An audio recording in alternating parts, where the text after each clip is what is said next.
What's up, average dad fans? Welcome back to another video, and we are 1 week in with not the world's thinnest, not the world's cheapest, not the world's lightest foldable phone, but in my opinion it's the world's best. Let's go.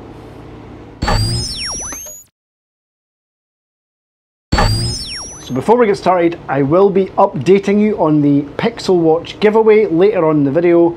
I also want to thank all those that have subscribed. My channel has grown by over 200 subscribers in the last 7 days, so please keep that going. I only want to provide the most honest and best content possible to as many people as possible so that you guys don't get duped by large YouTubers selling you hopes and dreams. Let's go on with the video. Now, I should also note that I am on the balcony of my hotel room, which is politely situated next to a massive aircon unit, so if there's any background noise, I do apologise, but these views and this weather is just too nice to stay inside. So I'm a week into my Pixel Fold journey, and as I've already mentioned in previous videos, I genuinely think this might be the best foldable I've ever owned, and I have owned, I've counted 9 foldable devices so far, and yeah, from hardware to software and everything in between, there's not many bones I can pick with it. What I want to talk about though is kind of 3 of the key myths surrounding the Pixel Fold just now.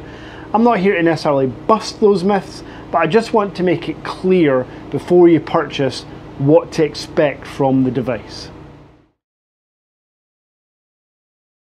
So as it's been a week, with any Google device, I highly recommend you wait before casting any opinions or aspersions on the battery life. The Tensor G2 chip takes about 7 to 10 days to actually optimize battery life and learn your battery usage. Now, from day one, I personally never had an issue with the battery life. Yes, as mentioned, not as good as the 8 Gen 2 chip, but on a large foldable device, you are almost never going to get 2 days of battery life from a full charge. It just ain't going to happen. So you're going to have to charge your device every day. Now, on a heavy day's usage, filming all these videos, getting all the content, I finished a day with 25 to 30% battery quite comfortably, and that's on heavy usage. Can you get 40% left at the end of the day with lighter usage? Of course you can. So calm down. As long as you're willing to charge the phone every night, like as mentioned, every other foldable device, it's all right. Another misconception I want to talk about regarding battery life is the charging speeds. Absolutely 100%. This is not the fastest charging foldable phone in the world. I think that honour goes to Vivo. It's got 80-watt wired charging on the Vivo X Fold 2, but it still takes about 25 to 30 minutes to charge the Vivo X Fold 2 from dead. Unless you are a human that does not sleep at all, it's okay to plug this in for 90 minutes and get a full charge. Again, about 75 to 80 minutes is what it takes to get this 4,700 milliamp hour battery full, and that's okay. I do it when I'm sleeping. It's adaptive battery, so don't worry about having a phone plugged in for the 7 hours while you're sleeping or the 8 hours you sleep. The phone's smart enough to know that it doesn't need to charge all the way up at certain times of the day. Again, it learns your battery usage. So for me, battery life and charging speeds have not been an issue. Another possibly negative thing I keep seeing with these review videos is regarding the cameras. I've seen one channel, Tech Odyssey. It's not really an odyssey when all you cater for is like Samsung and Google devices, but anyway, he, by the way, has like 100,000 subscribers and the audio is terrible. I don't want to get into a rant, but he claims that this is a Pixel 7a attached to a foldable form factor. Well, that's just like nonsense. It's not a Pixel 7a. it's the Pixel Fold. That's like saying the iPhone 14 is basically just like a 14 Pro Max. No, they're completely different phones. Yes, the cameras on this device are not the same as the Pixel 7 Pro, but that's okay. The chip inside is a Tensor G2, which he says is the same as the 7A. I argue it's the same as the 7 Pro. It's the top tier of what Google offer at this very second. So what else could they do? Now, I want to focus on the cameras here. I'm about to show you 2 minutes worth of photos and videos taken from this foldable device, and I argue that these are as good as any iPhone 14 Pro Max, any Pixel 7 Pro that you can possibly buy. Here you go. Tonight,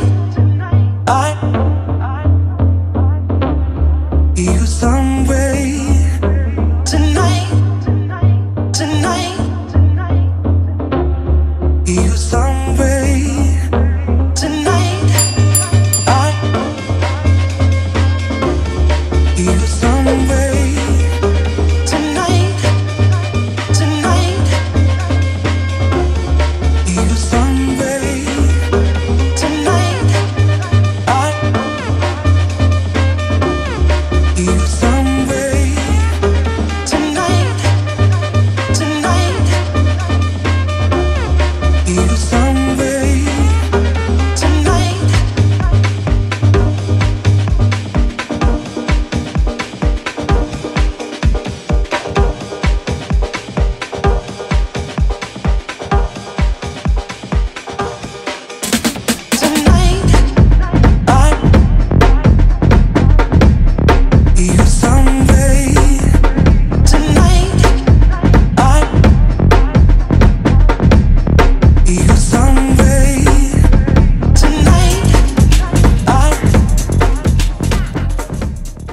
Now, while I'm making my videos, it's important to remember these are my opinions, and I am not going to force any of my opinions on you, which is what YouTube creators should always do, is be honest and keep your opinions as opinions only. Now, in my opinion, the photos and videos on this triple camera setup in the back, and the outer selfie camera and the inner selfie camera are absolutely spot on. Fantastic, no issues. Bearing in mind the inner selfie camera you're only going to use for Zoom, Team, WebEx calls. The outer selfie camera you can use, or you can flip and use the outer screen with the rear cameras to take selfies. And as mentioned, you've seen it for yourself. That was the photos and videos. You can tell me in the comments what you think. To me, it's not a bad thing that they're Pixel 7a cameras. It's all about the photo processing. And again, other than the Huawei Mate X3, this is the best camera setup on any foldable device, in my opinion. Another big thing I want to talk about is the price. Obviously, I am not going to advocate that £1,749 or $1,800 is a bargain. It's certainly not. Every single foldable device in the market could be a lot cheaper. That's why importing a phone from WONDA Mobile, link in description, makes sense when you can get a Vivo X Fold 2 for £1,300, £500 cheaper than this. It certainly balances out the fact that the Vivo doesn't have a 5x periscope zoom lens, or there's some software workarounds.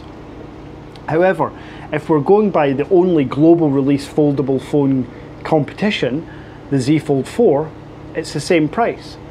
For me, the price is expensive. It should be cheaper. I've mentioned already, don't throw in a free Pixel watch. Take £300 off the cost. £1,449 is getting close to what I believe is the perfect price for a large screen foldable device.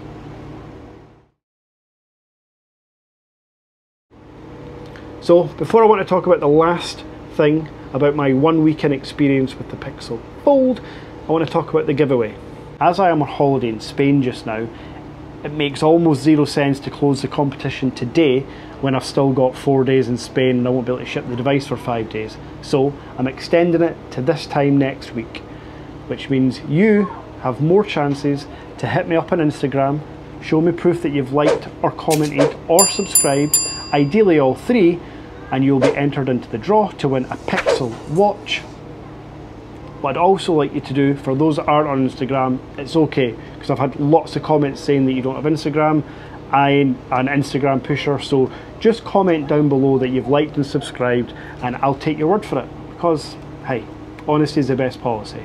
So if you like, comment, subscribe in this video, or hit me up on Instagram, you'll be entered into the draw to win the Pixel watch, and I'll send it to you, no strings attached, no cost to you, a free watch.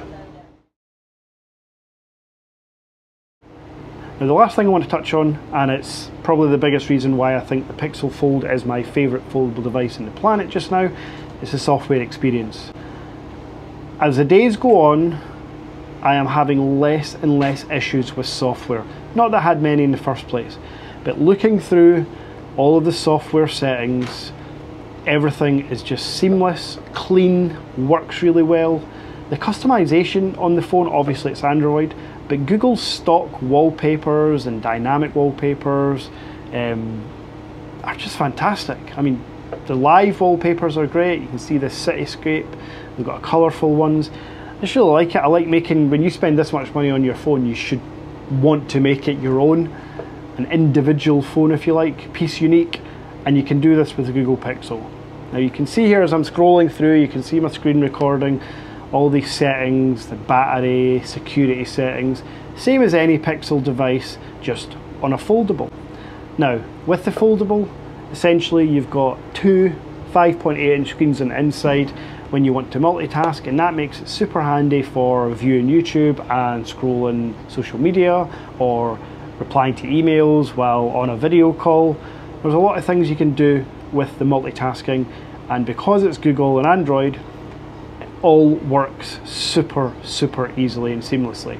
The one drawback I have noticed, unless I'm being an absolute tit, is no floating windows. With Samsung and the Vivo and the Xiaomi, you can split the screen, but you can also have one or two floating windows. I can't seem to work out how to do that on the Pixel. I assume that just means you can't do it, but with Android 14 just around the corner, I think there's going to be some interesting software updates. So yeah, combining the software with the hardware, a seamless experience. Please remember, these are just my opinions. Don't go rushing out and buying the device unless you really need a new phone or you're interested to test the Pixel Fold. Keep within your budget though. So that's been it for my 1 weekend experience. I have to end by saying that this is the way I keep the phone 90% of the time. Only when I'm looking to consume content on holiday do I actually find myself opening it up into tablet mode. When I'm back at home, when I'm back to my normal day job, I will multitask with Outlook and Teams, so I'll be using it open more often, I assume. But right now, because of this wide outer display, I don't need to open the phone up, and it just works perfectly. And the form factor with the Spigen case is still super thin, but more durable than not rocking a case. And for this device, I would certainly recommend rocking some form of protection. Anyway, until next time,